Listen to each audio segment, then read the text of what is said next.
Good morning to all of you. कैसे हो आप सब लोग। मैं जिपाल यादव आज आपका एक बार फिर से स्वागत करता हूं मेरे ऑनलाइन यूट्यूब चैनल पर, जिसका नाम है इंसाइक्लोपीडिया ऑफ स्टडी। कल की क्लास में हमने नेशनल पार्क्स पढ़े थे, हरियाणा और जम्मू एंड कश्मीर के। आज नेशनल पार्क की सीरीज़ में ही हम आगे चलते हैं और आज की क्लास में हम राजस्थान, गुजरात और इसके साथ साथ नॉर्थ ईस्ट के मणिपुर के नेशनल पार्क्स के बारे में पढ़ेंगे। तो आइएगा सबसे पहले स्टार्ट करते हैं नेशनल पार्क ऑफ राजस्थान। देखिएगा, अगर मैं बात करूं राजस्थान के नेशनल पार्क्स के बारे में, तो राजस्थान के नेशनल पार्क्स में सबसे फर्स्ट नंबर पे जो आपका आता है वो आता है Sariska. Sariska national park. Sariska national park है, ये प्रोजेक्ट टाइगर के अंतर्गत है। 1978 में 1978 में इसे एक टाइगर रिजर्व या बाघ संरक्षित क्षेत्र घोषित कर दिया गया था। 1978 से ये भारत का एक टाइगर रिजर्व है। मैंने आपको पहले भी बताया था कि एट प्रेजेंट भारत में कुल 51 टाइगर रिजर्व हैं और उसमें से एक है आपका Sariska national park. Sariska national park Rajasthan के अलवर डिस्ट्रिक्ट में है। ये अलवर डिस्ट्रिक्ट में है, राजस्थान। आपको मैं बता दूं, ये वो नेशनल पार्क है जिसमें अच्छी तरीके से प्रोटेक्ट नहीं किया गया टाइगर्स को। यही रीज़न है कि सरिस्का नेशनल पार्क्स में टाइगर्स की पॉपुलेशन ना के बराबर है। हाँ, वैसे ये 1978 में डिक्लेयर किया हुआ एक टाइगर रिजर्व है। तो याद रखिएगा, सरिस्का नेशनल पार्क जो कि आपका कहाँ पे है, अलवर, राजस्थान में। बहुत ही इम्पोर्टेंट नेशनल पार्क है। हरियाणा और राजस्थान की जो ऑलमोस्ट बाउंड्री है उसी पे है आपका कौन सा डिस्ट्रिक्ट, अलवर। वहाँ पे है आपका कौन सा, सरिस्का नेशनल पार्क आएगा। दूसरा जो सबसे इम्पोर्टेंट नेशनल पार्क है राजस्थान का, वो है आपका रणथंभौर। बहुत ही इम्पोर्टेंट नेशनल पार्क है राजस्थान का। नेशनल पार्क का नाम है रणथंभौर। Ranthambore national park.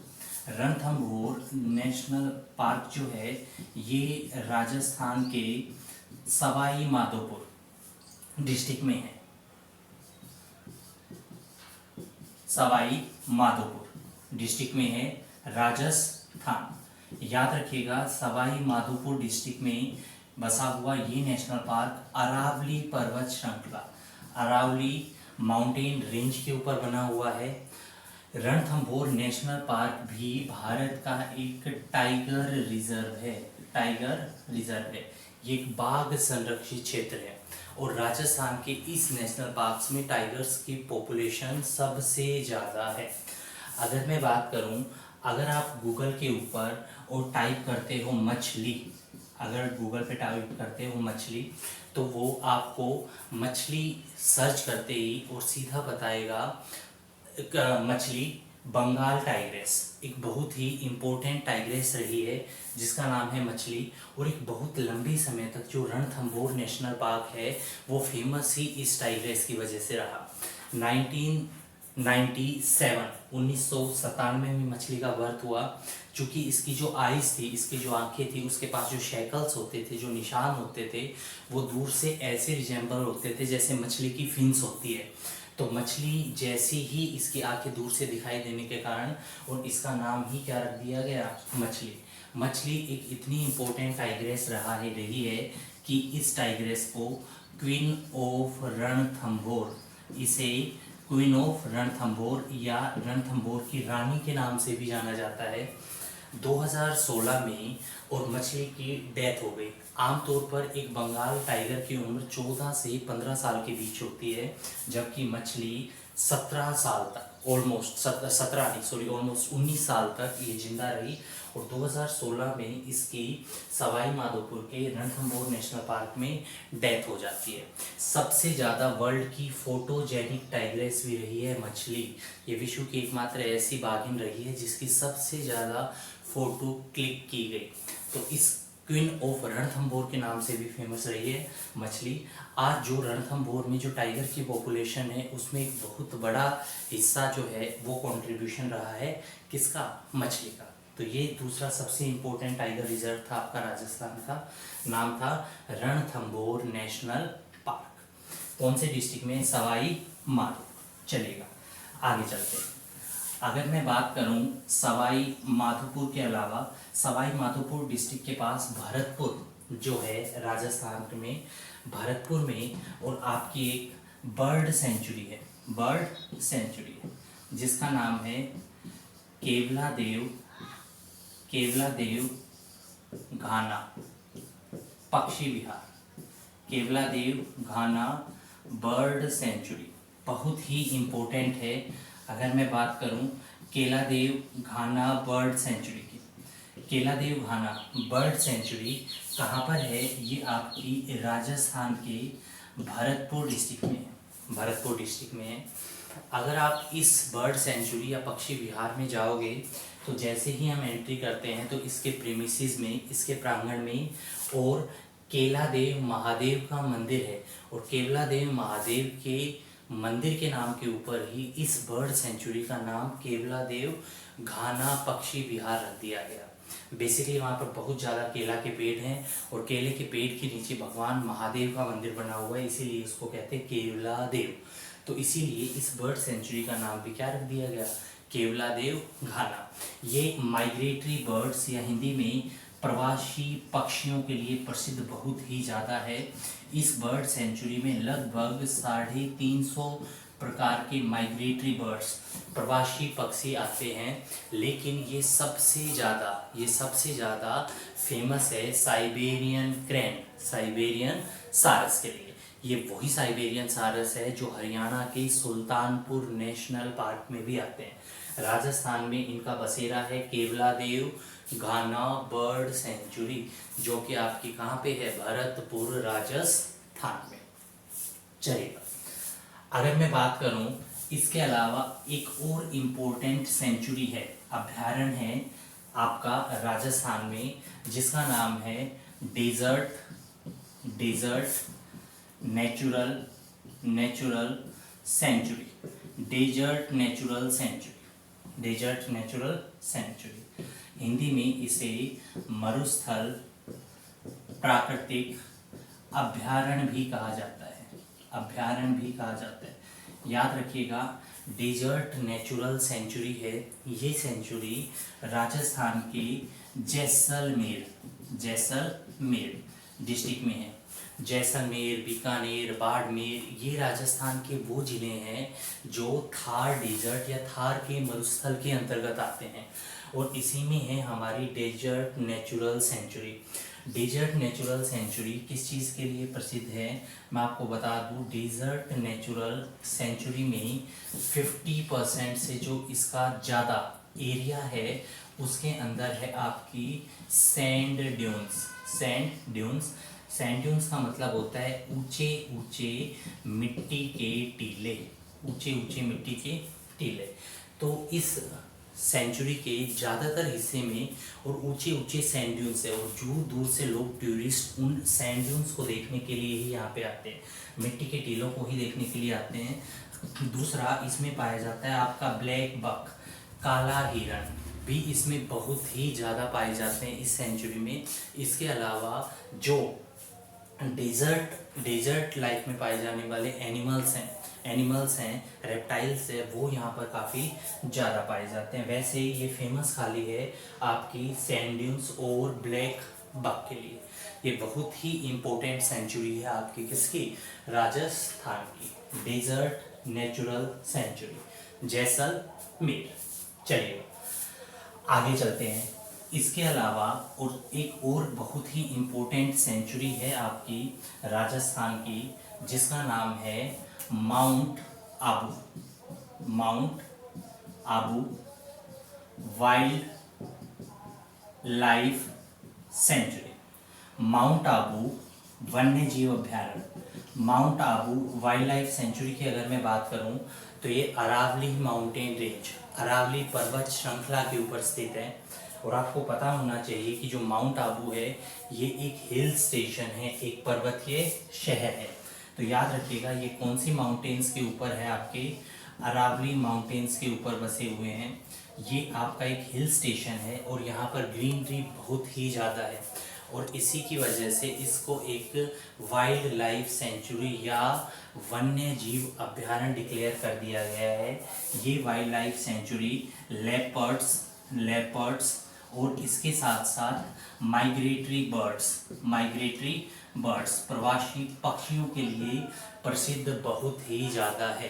तो जब जब राजस्थान का नाम आएगा तब तब आपको रणथंभौर, केवला देवखाना, Sariska, mount Abu bird sanctuary, mount Abu wildlife sanctuary और इसके साथ साथ केवला देवखाना बर्ड सेंचुरी याद रखना बहुत ही ज़्यादा ज़रूरी है। तो ये इम्पोर्टेंट वाइल्ड लाइफ सेंचुरी और नेशनल पार्क्स थे आपके किसके, राजस्थान के। इसके साथ साथ हम नॉर्थ ईस्ट भारत के उत्तर पूर्व में बसे हुए एक छोटे से राज्य की नेशनल पार्क्स के बारे में भी पढ़ेंगे और वो स्टेट है आपका कौन सा, मणिपुर।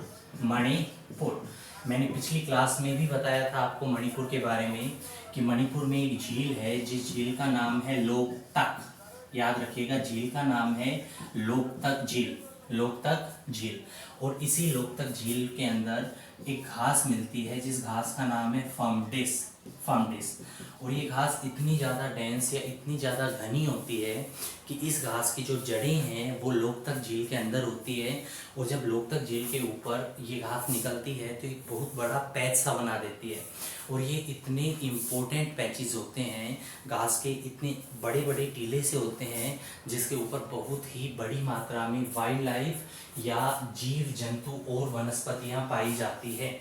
सबसे ज़्यादा इस नेशनल पार्क में सैंडरी, याद रखिएगा सैंडरी डियर या सैंडरी हिरण सबसे ज़्यादा पाए जाते हैं। ये डियर या हिरणों की वो प्रजाति है जो बिल्कुल विलुप्त होने की कगार पे है और इस नेशनल पार्क का नाम है केबुल लेमजो नेशनल पार्क। याद रखिएगा Keibul Lamjao national park Bishnupur district आपका कहाँ पे है, मणिपुर में। फेमस किसके लिए है, सैंडरी हिरण के लिए। ये हिरणों की विलुप्त होती हुई प्रजातियां हैं। इसके अलावा भी यहाँ पे छोटे बड़े पशु पक्षी और जीव बहुत बड़ी मात्रा में पाए जाते हैं। कौन सी झील में है, लोकतक झील में। और ये भी याद रखिएगा कि केबुल लेमजो विश्व का एकमात्र तैरता हुआ नेशनल पार्क है। It is the only floating national park in the world. विश्व के एकमात्र तैरते हुए नेशनल पार्क में नाम आएगा आपका किसका, केबुल लेमजो। इसके बाद और हम एक और सबसे इम्पोर्टेंट स्टेट है जो भारत के बिल्कुल पश्चिम की तरफ है, उसके हम राष्ट्रीय पार्क के बारे में पढ़ेंगे और वो स्टेट है आपका गुजरात। तो आइएगा आगे पढ़ते हैं गुजरात के बारे में। अगर मैं बात करूं गुजरात की तो गुजरात में सबसे इम्पोर्टेंट जो नेशनल पार्क है वो है आपका गिर। देखिएगा जी से ही गुजरात और जी से ही आपका गिर नेशनल पार्क। जो आपका गिर नेशनल पार्क है ये राजस्थान गुजरात के जूनागढ़ जिले में है। याद रखिएगा ये कौन सी डिस्ट्रिक्ट में है हमारा, जूनागढ़। गिर नेशनल पार्क भारत का एकमात्र ऐसा नेशनल पार्क है जिसमें प्रोटेक्ट किए गए हैं एशियाटिक लॉयन या हिंदी में जिन्हें हम बब्बर शेर या एशियाई शेर भी कह देते हैं, उनको प्रोटेक्ट किया गया है भारत के गिर नेशनल पार्क में। एशियाटिक लॉयन या बब्बर शेर की संख्या भारत में बहुत ही ज़्यादा कम है और ये प्राकृतिक आवास के रूप में नेचुरली खाली गिर नेशनल पार्क में ही मिलते हैं। और इनको प्रोटेक्ट करने के लिए सरकार द्वारा 1972 में लॉयन प्रोजेक्ट या हिंदी में शेर परियोजना की शुरुआत की गई थी। और इस परियोजना की शुरुआत कौन से नेशनल पार्क से की गई थी? गिर, क्योंकि प्राकृतिक रूप से और ये भारत में केवल गिर नेशनल पार्क में ही मिलते हैं। वर्तमान में इनकी संख्या 500 से भी कम है और ये ऐसी विलुप्त होती हुई प्रजातियां हैं जिनको प्रोटेक्ट करना हम सब की रिस्पॉन्सिबिलिटी है। तो याद रखिएगा, एशियाई शेरों के लिए फेमस है गिर नेशनल पार्क। कहाँ पे है आपका? जूनागढ़। और जूनागढ़ कहाँ पे है आपका? गुजरात। बहुत ही ज़्यादा इम्पोर्टेंट है। चलिएगा आगे चलते हैं। गिर नेशनल पार्क के अलावा एक और नेशनल पार्क है, बहुत ही इम्पोर्टेंट नेशनल पार्क है आपका गुजरात में। उस नेशनल पार्क का नाम है वेलवेडार। वेलवेडार नेशनल पार्क। वेलवेडार जो नेशनल पार्क है आपका, इस नेशनल पार्क को ब्लैक बक पार्क भी कहा गया है। हिंदी में इस नेशनल पार्क को काला हिरण राष्ट्रीय उद्यान भी कहा गया है।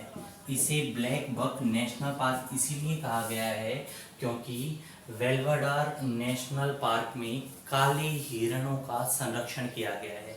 ब्लैक बक को यहाँ पे प्रोटेक्ट किया गया है। वेलवेडार नेशनल पार्क है, ये गुजरात के भावनगर डिस्ट्रिक्ट या भावनगर जिले में है।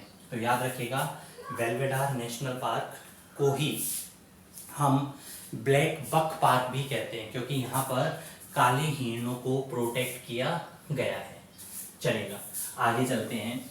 एक बर्ड सेंचुरी है, एक पक्षी अभ्यारण्य है आपका गुजरात में, बहुत ही इम्पोर्टेंट है और उस बर्ड सेंचुरी का नाम है नल सरोवर। नल सरोवर पक्षी अभ्यारण्य, नल सरोवर बर्ड सेंचुरी। अगर मैं बात करूं नल सरोवर बर्ड सेंचुरी की, तो ये कहाँ पे है? ये है आपकी गुजरात के अहमदाबाद में। याद रखिएगा, ये गुजरात में कहाँ पे है? अहमदाबाद में। ये भी फेमस किसके लिए है? ये भी फेमस है माइग्रेटरी बर्ड्स के लिए, प्रवासी पक्षियों के लिए। और माइग्रेटरी बर्ड्स में यहाँ पर भी आते हैं आपके क्या? साइबेरियन क्रेन, साइबेरियन सारस, साइबेरियन सारस। मैं आपको बता दूं, प्राकृतिक रूप से और साइबेरियन सारस भारत के 3 बर्ड सेंचुरी या नेशनल पार्क्स में ही आते हैं। साइबेरियन सारस हरियाणा, राजस्थान और गुजरात के इन 3 वाइल्ड लाइफ सेंचुरी और नेशनल पार्क्स में आते हैं। इसमें हरियाणा में हमने पढ़ा सुल्तानपुर, राजस्थान में हमने पढ़ा केवलादेव घाना और इसके साथ साथ गुजरात में है आपका नल सरोवर बर्ड सेंचुरी। वैसे इसमें काफ़ी अलग अलग प्रजातियों के पक्षी पाए जाते हैं, लेकिन ये साइबेरियन क्रेन के लिए फेमस बहुत ही ज़्यादा है। तो नल सरोवर बर्ड सेंचुरी आप जरूर याद रखिएगा, पक्षी अभ्यारण्य। चलिएगा आगे चलते हैं। इसके साथ साथ अगर मैं बात करूं तो लिटल कच्छ,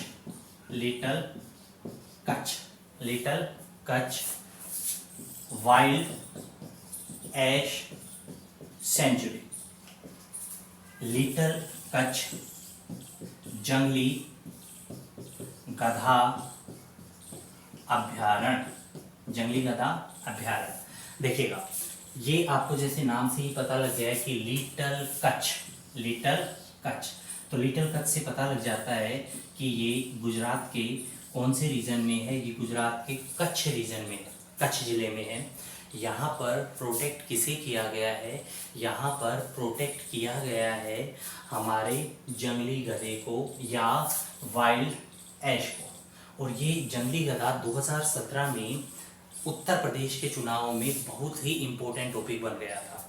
जब ये पता लगा कि उत्तर प्रदेश के इलेक्शंस में और अमिताभ बच्चन बीजेपी का प्रचार प्रसार करने के लिए यूपी आ रहे हैं, तो अखिलेश यादव जो कि उस समय उत्तर प्रदेश के मुख्यमंत्री थे, उन्होंने कहा कि मैं सदी के महानायक से अपील करूंगा कि कम से कम वो गधों का प्रचार ना करें। बात बहुत ज़्यादा बढ़ गई। सब लोगों ने पूछा कि क्या आप बीजेपी वालों को गधा कह रहे हैं, क्योंकि वो बीजेपी का प्रचार करने के लिए आ रहे थे। तब अखिलेश यादव ने टर्न कोट अपने टॉपिक को घुमाते हुए कहा, नहीं मैं बीजेपी वालों को गधा नहीं कह रहा, मैं तो एक्चुअली ये कह रहा हूँ कि वो गुजरात टूरिज्म के ब्रांड एम्बेसडर हैं अमिताभ बच्चन, और वो बार बार कहते हैं कि पधारो हमारे गुजरात, पधारो हमारे गुजरात। तो गुजरात में क्या वो लोगों को जंगली गधे दिखाने के लिए बुला रहे हैं? तो मैं ये कह रहा हूँ कि कम से कम वो गधों का प्रचार ना करें। फिर काफ़ी न्यूज़ में आ गया जंगली गधा, अलग अलग जगह पे डिबेट्स होने लगे कि क्या ये वास्तव में गधा आम गधों जैसा ही है, उससे अलग है। तो ये जंगली गधा 2017 में न्यूज़ में बहुत ही ज़्यादा आ गया था। तो ये भारत की एकमात्र वाइल्ड लाइफ सेंचुरी, यहाँ पे जंगली गधों को प्रोटेक्ट किया गया है। और ये गधे भी कम, ये गधे और घोड़ों की बीच की प्रजाति के हैं। ये आम गधों से बिल्कुल अलग है। इनकी 70 किलोमीटर पर आवर की स्पीड से ये दौड़ सकते हैं। और चूंकि रन ऑफ कच्छ जो है, लिटिल कच्छ है, वो भी एक डेजर्ट ही है, डेजर्ट का ही हिस्सा है। यही रीज़न है कि इनके अंदर ये खास बात है कि कई दिनों तक बिना खाए पिए रह सकते हैं। तो वास्तव में ये गधा आम गधों से बिल्कुल अलग है। एक और ख़ास बात है इस वाइल्ड लाइफ सेंचुरी की, ये wild life sanctuary 4954 square kilometre में फैली हुई है। और ये भारत की सबसे बड़ी वाइल्ड लाइफ सेंचुरी है। याद रखिएगा, भारत का सबसे बड़ा वन्य जीव अभ्यारण्य कौन सा है आपका? Little Kutch wild life sanctuary 4954 square kilometre में ये फैली हुई है। और यहाँ पर प्रोटेक्ट किया गया है किसे? जंगली गधे को। आप लिख लीजिएगा, फिर हम एक बार आगे चलते हैं। आगे चलेगा, देखिएगा, इससे आगे आता है अपना वासदा। देखिएगा, अगर मैं बात करूं वासदा नेशनल पार्क की, तो जो वासदा नेशनल पार्क है आपका, वो नवसारी डिस्ट्रिक्ट में है। आपका कहाँ पे? गुजरात में। नवसारी डिस्ट्रिक्ट का जो आपका वासदा नेशनल पार्क है, ये फेमस है स्क्वेरल के लिए, गिलहरी के लिए। यहाँ पर ग्रेट इंडियन स्क्वेरल, ये वो स्क्वेरल है, गिलहरी है, जो आम गिलहरियों से साइज में काफ़ी बड़ी होती है। इसके साथ साथ यहाँ पर फ्लाइंग स्क्वेरल, उड़ने वाली गिलहरी, और गिलहरियों की अलग अलग प्रजातियाँ मिलती हैं। इनके अलावा यहाँ पर ब्लैक बक, डियर और बहुत बड़ी मात्रा में रेप्टाइल्स मिलते हैं। लेकिन नवसारी में स्थित ये नेशनल पार्क सबसे ज़्यादा स्क्वेरल या गिलहरियों के लिए प्रसिद्ध बहुत ही ज़्यादा है। फिर चाहे वो द ग्रेट इंडियन स्क्वेरल हो, या फिर फ्लाइंग स्क्वेरल हो, या फिर आपकी बाकी स्क्वेरल की अलग अलग स्पीसीज हो, उसके लिए बहुत ही ज़्यादा फेमस है आपका कौन सा? Vasda national park. कौन से डिस्ट्रिक्ट में है? नवसारी डिस्ट्रिक्ट, गुजरात। चलिएगा, आप नोट कर लीजिएगा, इसके बाद हम फिर आगे चलते हैं। ठीक है, इसके अलावा, और मैंने कल की क्लास में भी आपको पढ़ाया था, मेरीन नेशनल पार्क। अगर मैं बात करूं मेरीन नेशनल पार्क की, तो मेरीन नेशनल पार्क वो नेशनल पार्क है जहां पर एक्वेटिक एनिमल्स या जलीय जीवों का संरक्षण किया जाता है। भारत में इस समय टोटल 6 मेरीन नेशनल पार्क हैं। और इन 6 मेरीन नेशनल पार्क्स में से जो भारत का पहला मेरीन नेशनल पार्क था, वो गुजरात के और आपके कौन सी डिस्ट्रिक्ट में? गुजरात के जामनगर डिस्ट्रिक्ट में ओपन किया गया था। तो याद रखिएगा, ये भारत का पहला मेरीन नेशनल पार्क है, जामनगर गुजरात में ओपन किया गया था। यहाँ पर एक्वेटिक एनिमल्स को प्रोटेक्ट किया जाता है, जैसे मेरीन नेशनल पार्क्स में हमारे लॉबस्टर, जेलीफिश, इसके साथ साथ डॉल्फिन, यहाँ पर डॉल्फिन पाई जाती है जो औरों के कंपैरेटिवली साइज में, जिसका आकार थोड़ा क्या होता है? छोटा। इसके अलावा यहाँ पर और अलग अलग एक्वेटिक एनिमल्स की स्पीसीज को प्रोटेक्ट किया जाता है। यहाँ तक कि कोराल रीफ, जिसे मूंगे की बनी हुई चट्टानें कहते हैं, जो एक तरीके से नेचुरल हैबिटेट, प्राकृतिक आवास होता है इन एक्वेटिक एनिमल्स का, उन कोराल रीफ को भी बहुत बड़ी मात्रा में और इस नेशनल पार्क में प्रोटेक्ट किया गया है। इसके अलावा भारत में 5 और मैरीन नेशनल पार्क हैं, उनके बारे में हम अलग अलग स्टेट्स में आगे चल कर के पढ़ेंगे। आई होप कि आपको आज की क्लास समझ आई होगी। अगर आपको आज की क्लास अच्छी लगी है तो प्लीज़ इसे ज़्यादा से ज़्यादा लाइक, शेयर और सब्सक्राइब कीजिएगा। ज़्यादा से ज़्यादा शेयरिंग करते हैं अगर आप, तो ज़्यादा से ज़्यादा स्टूडेंट्स को इन सब चीज़ों का बेनिफिट मिलता है। और कमेंट करके हमें प्लीज़ ज़रूर बताइएगा कि आपको किस किस की क्लास और चाहिए। कम्युनिटी पोस्ट हमारे यूट्यूब चैनल पर एक्टिवेट कर दी गई है और इस कम्युनिटी पोस्ट में आप हर रोज़ जो आप पढ़ते हो उससे रिलेटेड आपसे क्वेश्चंस पूछे जाते हैं, पोल की जाती है, तो प्लीज़ उसमें ज़रूर पार्टिसिपेट कीजिएगा। डिस्क्रिप्शन में जाइएगा, आपको हमारा व्हाट्सएप नंबर मिलेगा। अगर आपको हमसे कुछ क्वेरीज करनी है, अगर आपको हमसे कुछ क्वेश्चंस पूछने हैं, तब हमें आप उन व्हाट्सएप नंबर्स पर मैसेज कर सकते हो। आपको उन नंबर्स पे कॉल करने की कोई रिक्वायरमेंट नहीं है। इसी के साथ हम आज की क्लास को यहीं पे वाइंड अप करते हैं। Thank you. जय हिंद, जय भारत।